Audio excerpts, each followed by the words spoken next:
today's top boxing news.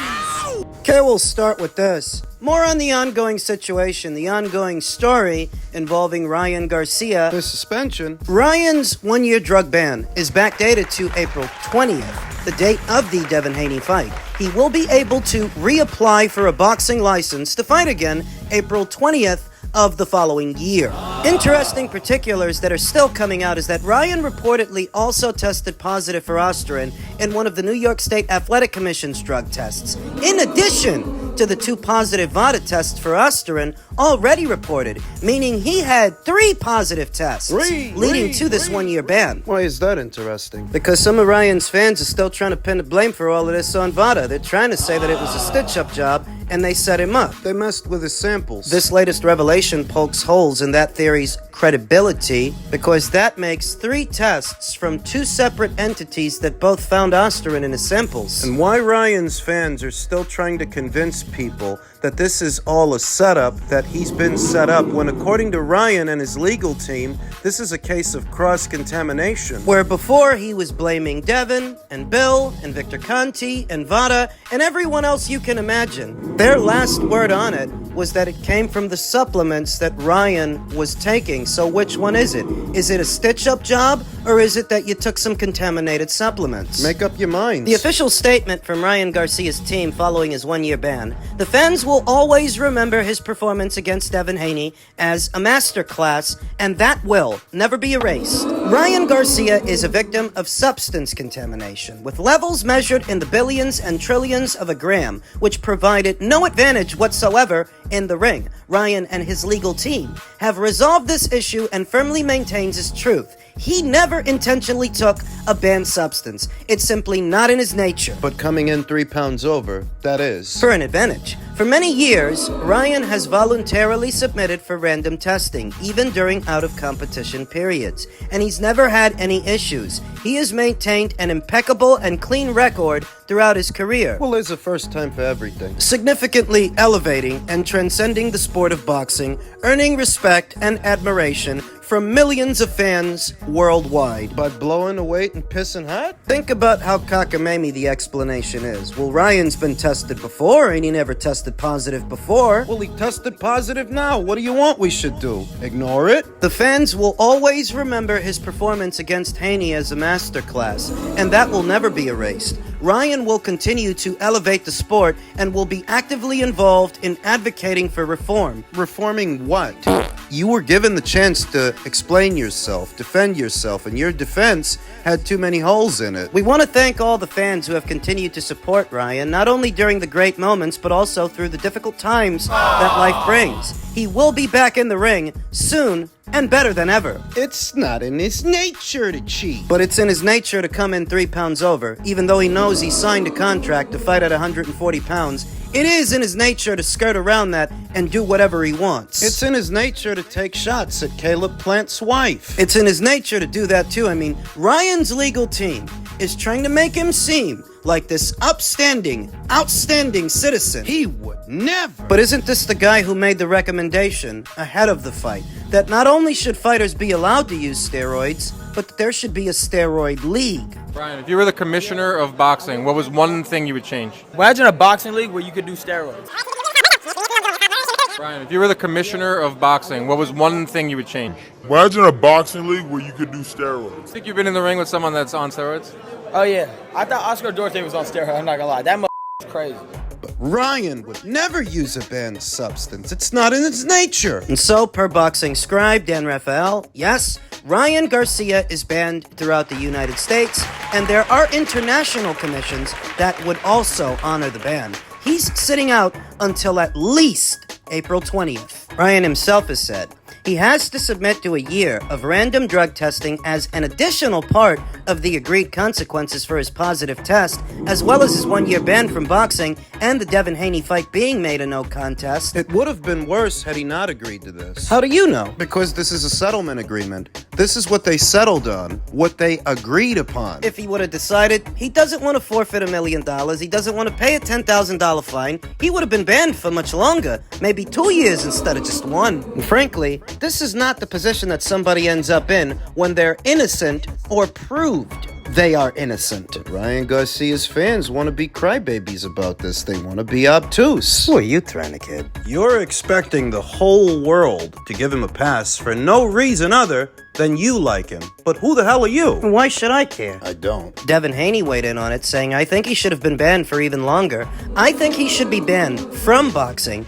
and I think he should have been fined even more, as he says that he will take further legal action against Ryan. Haney is adamant he would be earning more for his next fight had the Garcia situation never happened, and believes that Sendar Martin purse bids show this to be true. My lawyers will do what they've got to do to prove that in court against Ryan. We will take legal action because it has affected me, not only financially, but mentally and everything. Do you think this makes Devin look bad? Do you think this makes Devin look weak? No more bad than Ryan Garcia testing positive for a banned substance. No more weak than Ryan Garcia regularly telling people that they stripped him down to his trousers in the forest and punched him in the brown.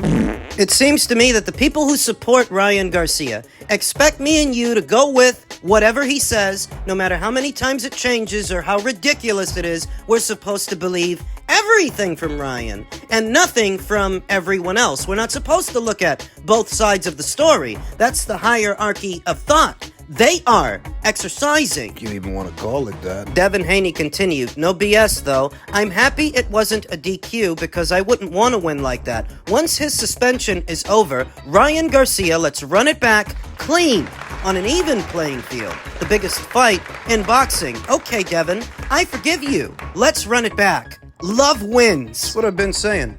By the time both of these guys come back, a rematch between them will be even bigger than their initial meeting. Due to the controversies in the sport of boxing, they have that effect. Like what was supposed to be the long count in the Wilder versus Fury fight, the first one. The second fight sold even more pay-per-views than the first one did. And the controversy about the long count had a lot to do with that. Ryan Garcia, He's still trying to farm sympathy. I really hope that boxing's good without me. I fought everyone and was willing to. They have turned their back on me. I'm innocent. I stand by that, and I don't care what anyone says. Gun to my head, I didn't take peds. Gun to my head, I don't believe you. I don't believe you. Paulie Malignaggi doesn't believe you. Not that I agree with everything that Paulie Malignaggi says, but I do agree with him on this. Sympathize with people like this, the more they're gonna play the victim card, all right? So I'm not sympathizing with anything, all right, bro? Like this kid said, he made $100 million and all this other stuff. Obviously, money doesn't buy happiness. So probably all the groupies in the comments are gonna jump on,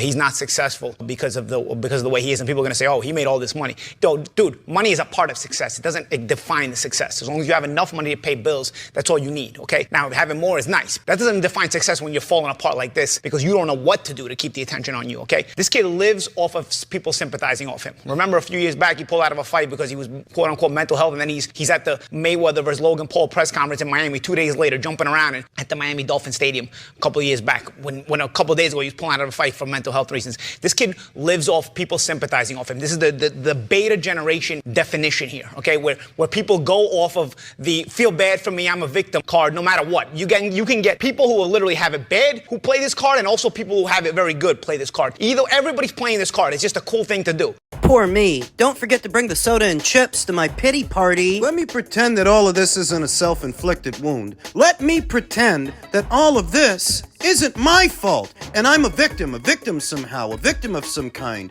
Victimhood is as popular now as members-only jackets were in the 80s, or sagging your pants in the 90s. It's a trend. It's all the rage these days.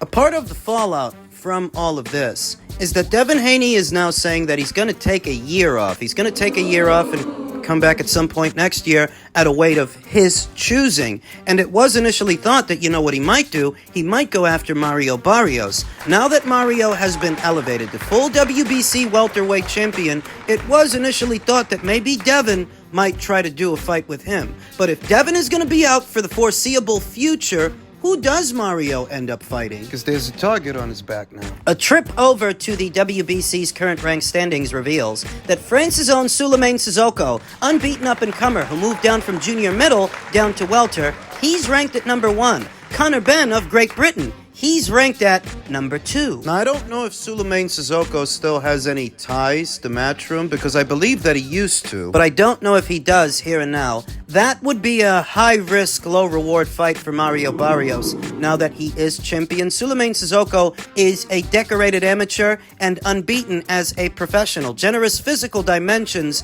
for a welterweight. He's a pure boxer, but he can punch a bit. He's got pop. And would be less than ideal for what could be Mario Barrios' first defense of the WBC title. That's saying that Sulaiman Sissoko for Mario is a potential banana skin. Now, ranked at number 2 is Conor Benn, but Conor Benn has his own situation going on. Very recently, the BBBOC and UCAD were able to uphold their suspension of Conor in the United Kingdom. We don't really know if that affects him here in the United States. Well, didn't he box here the last 2 times? In his last 2 fights, he did, but you have to remember that in his last 2 fights, he wasn't actually suspended. The National Anti-Doping Panel lifted the BBBOC's suspension, at which point the BBBOC appealed to uphold it. and the appeal was granted. Now, he actually is suspended. He officially is suspended until such a time as he can explain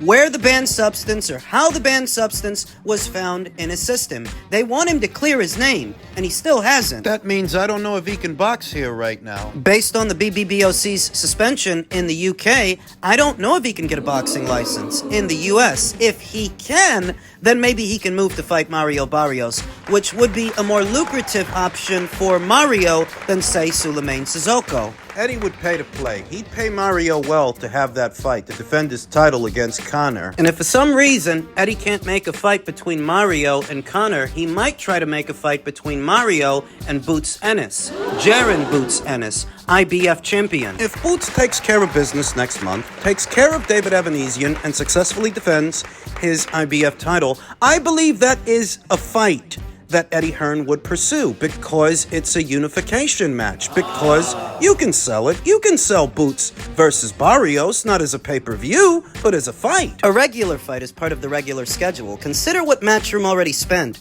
on Boots' first fight under the banner. Something like $4 million. I think they would pay a bit more than that for a unification match between Jaron Ennis and Mario Barrios. I think they would. And for Mario Barrios, you have to tread lightly, because you could lose your title. You could lose it to Sulaiman Sissoko just as easily as you could lose it to Conor Benn. So if you're going to lose it, you might as well make the most money doing it. And you might make more money fighting Boots and trying to unify with Boots than fighting one of them. It's reality. There is the matter of Boots' homecoming fight, emphasis on homecoming fight to be addressed as well. We know that Subriel Matias, former IBF champion at 140 pounds, his homecoming fight didn't go so good. He lost his belt. It was his first fight under the banner, and just like that, he's not a champion anymore. Those homecoming fights have a bad habit of going sideways for the hometown fighter. I don't know what it is specifically. Is the fighter distracted? Are they asleep at the wheel? Those homecoming fights, man, they tend to blow up in the hometown fighter's face. Giovanni's fight, Giovanni Santillan, his fight blew up in his face. Subriel Matias' fight blew up in his face. Will Boots' fight blow up in his face? Is David Evanesian about to pull a big upset? Stranger things have happened. I just don't know what it is about these homecoming fights. But Boots has got to be on his job, stay sharp, and pay attention. You don't want to lose your title to David Evanesian. I give Jaron Ennis very good odds at becoming this division's undisputed champion based on the current landscape and who is there. He can beat the vast majority of these guys, but he's got to make it past this homecoming fight first. On the other side of it, could be a Mario Barrios fight. We'll see. Elsewhere in the world of boxing, Eddie Hearn chimed in on Leonard Ellerbe, leaving Mayweather Promotions. I'm never a man to kick someone when he's down. Why would I have back and forths with Leonard now? He's unemployed. I want people at the top of their game. I want power players in the industry giving me beef. Not a bloke who's not got a job or has retired. So I wish him all the best in retirement. But he's not actually retired. According to Floyd Mayweather, Leonard left the promotional company so that he can spend more time with his family. But in reality, he left Mayweather Promotions because Gervonta left Mayweather Promotions. And if Leonard wants to continue to have a job, He had to leave Mayweather Promotions because who are they promoting? What are they promoting? Gervonta Davis was their ace in the hole, and the only fighter they had with any semblance of marquee value. But after the Rolly Romero fight, his contract was up and he left the promotional outfit. That's what it was. Leonard isn't retired. He's just taking a more active role, likely a managerial role, in Gervonta Davis's career. Eddie says he doesn't want to kick him when he's down. In truth, a lot didn't change about Leonard Ellerbe's situation. Oh, granted that the decorum is slightly changed, but that's tantamount to changing the curtains. Changing the blinds. It's still the same crummy apartment, and it's still the same wannabe in Leonard Ellerbe. Why do you say that he's a wannabe? Because the way this guy used to carry on, you would have thought that it was his name on the banner. You would have thought that it was his promotional company, when at his very best, you were Floyd Mayweather's employee, his towel boy. Literally. Saying this about Eddie Hearn's ability to promote when Eddie Hearn turned what was a UK-based promotional company into a global enterprise. Talking smack about DAZN as a platform, when it's your buddies that ended up leaving the sport of boxing, not them. They're bigger now than they were before, whereas your people, they're all but gone. Showtime is out. The PBC and Mayweather Promotions are doing less and less shows. They've only done about 3 shows so far. Zoo versus Fundora, Canelo versus Munguia, and Davis versus Martin. And we are 6 months into the year. They are fast becoming irrelevant. Leonard now is in many ways what he always was. A flunky, a lackey, a background guy. He was never on the level of an Eddie Hearn, or a Bob Arum, or even an Oscar De La Hoya, because Golden Boy Promotions is his baby. Where Mayweather Promotions wasn't Leonard's. It wasn't Leonard's name on the banner. Outside the building. It wasn't actually Leonard Ellerbe brokering deals with broadcasters. That was Al Heyman. So what's so different about Leonard's situation now as opposed to before? What changed? That you don't work for Floyd Mayweather now? Well, you work for Gervonta Davis, so it's tantamount to the same thing. Same thing. The way I see it, Leonard Ellerbe was never in a position to badmouth either Eddie Hearn as a promoter or DAZN as a platform, because at your very best, you were just an employee. Still are. I expect that the most that we're going to see of Leonard Ellerbe now, the most we're going to see of him moving forward, will pertain directly to Gervonta Davis's fights, and that's where the buck stops. He's fading into the background, where he belongs. So I understand what Eddie Hearn means when he says there's no point in taking shots at the guy anymore. You're very close to becoming a nobody, a nothing. And where's the fun in taking shots at some nobody, some nothing? Bye.